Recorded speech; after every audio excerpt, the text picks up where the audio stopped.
It's the independent film version. All right. Moving cameras. Super.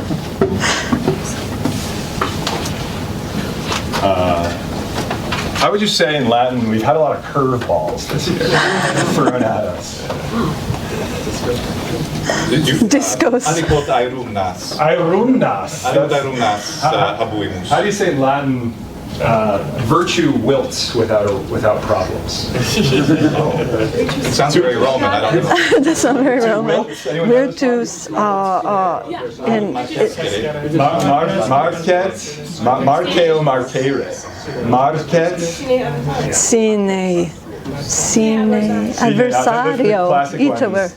Market, sine adversario. What is? Marquescit. Marquescit. The sort of, it's worse and worse. No, minime. Mayor. Ergo te Latine vel Anglicae. What do you guys prefer? Latine? Latine? Let's get it. I'll do my Itavero. best. I do this about once a year now. Ergo, Abigail Palmer, laureata est, this is lauream, et baccalauream et lauream magistralem habet, ex universitate Dalense, dico bene? Dalecensis. Et lauream magistralem ipsa universitas Fordhamensis. Nunc docet apud scholam in California ubi metodologia Montessorica usurpator de qua disciplina mihi vel me heri nocte certiorem fecit et ego revera miratus sum quia est res mirifica quae faciunt et hodie confiteor me nesciri quadere tu de Alexandro Magno Conditore Curioso locutore est. Thanks guys, bear with us. Gratias. Salvete omnes. Magno mihi est honori hodie in hoc loco ubi olim ego eram discipula ante dixit universitas Fordhamensis est mea alma mater. Itaque legebam de urbe Alexandria cum scriberem liber meum et multas fabulas mirabiles de Alexandro Magno in Veni, Alexander et Regina Amazonica, Alexander and Aether volans, vel Alexander sub mare, ecce Alexander et est in bathysphaero sub mare, eputavi hoc est magnificae, hic est imperator et rex. Vir notissimus, sed vir verus, qui transformat in aliquam semideum, similis Herculi, eius ancestor, vel Achilli, et ali imperatores non transformant, neque Themistocles, neque Julius Caesar, imaginary potestis, Themistocles in Naue, sed Naue in Aethere volans. No, it's no. Minime. Themistocles, sed Alexander et heroes jungebatur ab initio, cum Alexander viveret. Alexander jungere seet heroes Homericos voluit, et Plutarchus dixit Iliadem et Odysseam, esse viaticum in expeditione Alexandri.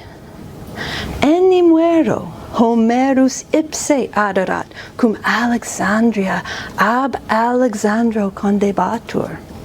Itaque incipiamus ab initio. Alexander Darium rex persarum vincerat. Tum, Gaza capta, Alexander copias in expeditionem ad Egyptium eduxit. Magnum et celebrem urbem condere voluit. Una nocte, dum Alexander apud insulum Farum dormiebat, Homerus insomnio apparuit. Versus de Odyssea recitavit. Ne sos petatis esti poluclusto eni ponto, Aegupto profaroithe, Faron deciclescusin. Latine, Praeterea undoso, quaedam jacet insula ponto, opposita Aegypto, Faron illam nomine dicunt.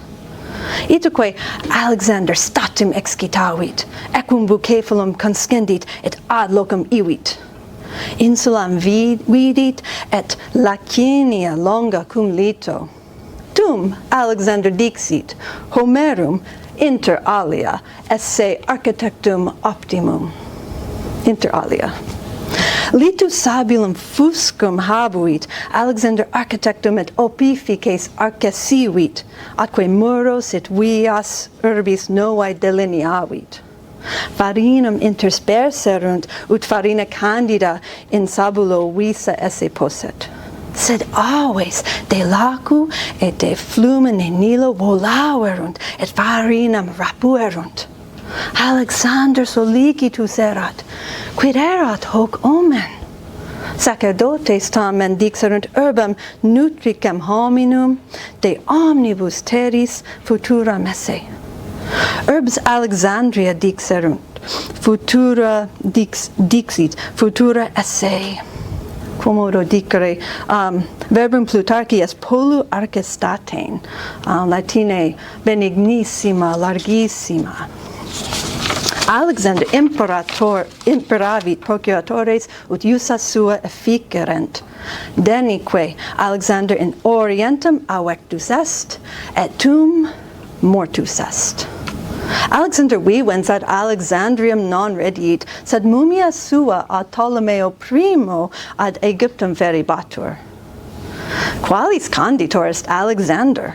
Est ne conditor? Alexandrium condidit, sed ne aedificium quidem extruxit. Muros et farum numquam vidit. Erat rex, sed urbi ne unam diem quidem imperavit. Leges non scripsit. Non est similis Romulo, Georgio Washingtonio. Alexander est conditor curiosus. Sed Alexander tamen est conditor urbis Alexandriae, non Ptolemeus primus. Et conditor decens est. Fabula conditus etiam est decens. Primum, fabula conditus coniungi urbam Alexandriam et epos Odysseam, et transforma igiter urbam novam in urbam Augustam, qua ad Deis approbatur. Nam verba Homeris farum et orum maritimam describunt. Hic est locus ubi Menelaus et Helena vadis ille debantur cum Spartae redirent. Ut ante dixi Homerus architectus optimus ab Alexandra vocatur. Non solum vates Homerus, sed etiam superi urbem approbaverunt. Unum exemplum, postea urbs constructa est, sol quotanis luxit in via canopica, via media latissima in Alexandria, sol luxit de porta solis ad portam lunae, cum dies natalis Alexandri esset. Alexandria erit urbs beata, epica, heroica. Alexander quoque jungere se et heroes Homericos voluit. Erat naturale actor gentis Alexandri erat Neoptolemus, filius Achilles. Sed Alexander etiam habuit studium poematum Homeri. Postquam rex Darius quistam Alexandro dedit, Alexandrin quistam non praedam ad opes, sed Iliadem posuit. Videmus etiam hanc olegationem ubi Alexander et amici Troiae visitaverunt, et Alexander sepulchrum Achilles unxit. Gualteris de Castiglione, canonicus et poeta de Medioevo, descripsit resum poema epica Alexandris. Locum recitabo.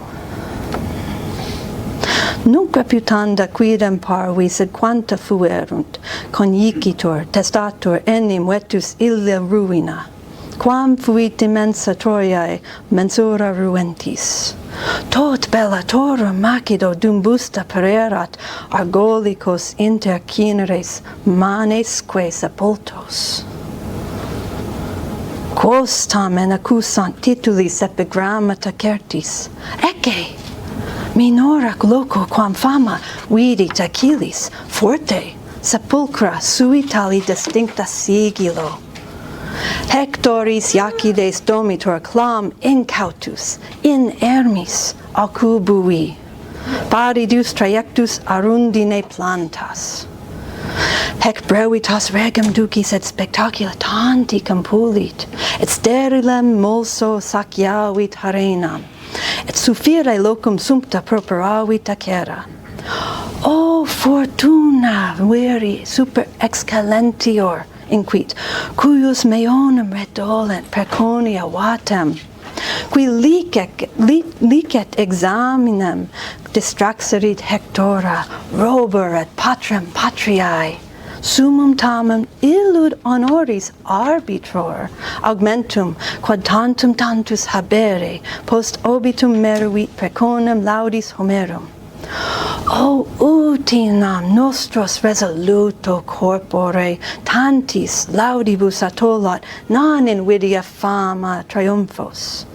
Nam, cum lata mea susceperit aria leges, cum domitus ganges, cum pesundatus Atlas, cum vires macidum boreas, cum sensorit Hammon, et contentus erit sic solo principe mundus, ut solo sole. Hoc uno mihi de esse timebo, post mortem cineri ne fama sepulto. Elisisque velim solam, behind, Elisisque velim solam hunc perponere campis. Ocasus Troiae Alexandrum non perturbat, ne fama desit hoc eam perturbat, si leges mundo dat, si solus princeps mundo est, et tum fama de est, Alexander moritur resoluto corpore. Ita, Alexander est similis Achillo, sentit mortalitatem, essem amorum et injustam. Sed, si Alexander poetam et poemam habet, tum sepulchrum erit minora loco quam fama. Et quis erit poeta, qui poemam de Alexandre scribebit, non est poeta antiqua, qui hanc poemam epicam scripsit, ecce Gualtere, Achilles Homerum habet, et Alexander Gualterum habet. Non Gualterus de Castiglione calidus est. Haec est idea secunda. Alexander est curiosus, quod discere ei placuit, et semper causas rerum prosecutus est. Plutarchus et animum et eruditionem in vita Alexandre exponit. Apueritia Alexandre discere et legere valde placuit. Cum puer est et legatus persicos de vis et de rege interrogavit.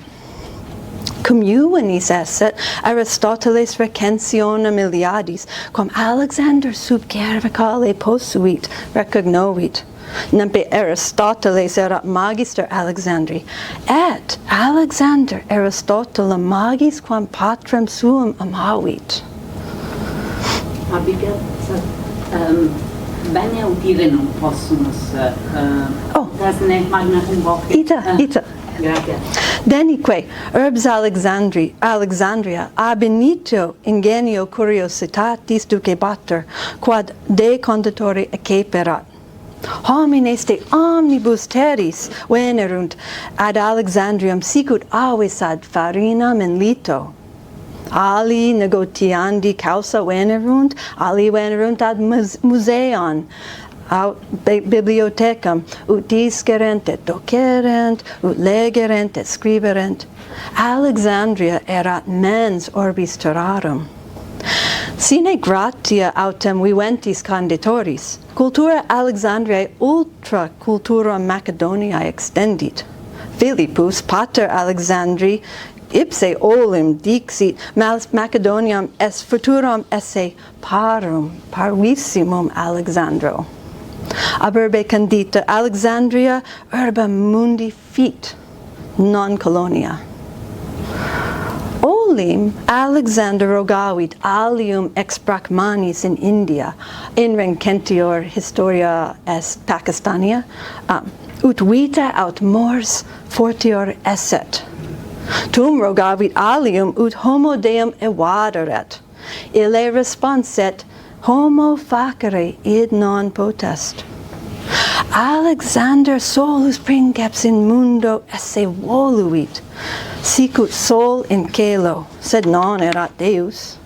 Qualteris de Castiglione scripsit de fortuna non solum Alexandri, sed etiam omnis hominis. O Felix mortale genus, si semper haberet, aeternam premente bonum finemque temeret, qui tam nobilibus media quam plebe creatis, improvisus ad est. Nota improvisus, Achilles incaute, right, find it. Improvisus, Achilles incautus in ermis. Animae discrimine magno dum querunter opes, dum fallax gloria rerum, mortales oculos vanis circum volat alis. Dum poeta sepulturam Alexandri descripsit. Magnus in exemplo est, cui non sufficerat orbis, sufficit exciso de fossa mamere terra. Quinque pedum fabricata domus, qua nobile corpus, exigua requievit humo donec Ptolemeus, qui legis Egyptum in partem cessisse, verendi depositum fati toto venerabile mundo, transtulit ad dictum de nomine principis urbem. Sic poema epica Alexandres in libro primo prope sepulchrum coepit, et deinde in libro decimo, libro ultimo, prope sepulchrum concludit. Sepulchrum Achilles Troiae finem significat, sepulchrum Alexandri autem initium significat. Ptolemeus mumium ad Alexandri ad Alexandrium tulit, et urbs sepulchrum circum nata est. Me cogito de Sancto Petro et Ecclesia. Via enim sepulchri via soma corpus Latine vocabatur. Sed etiam si Alexander mortus est, in fabulas de multis terris vivit, in Arabia et atque Pakistania, Europa, Scandinavia et Ruthenia, itam Alexandria est urbs mundi, et urbs antiqua, quae etiam nunc in mentibus nostris vivit. Fama et conditoris et urbis vere non defuerunt. Gratias.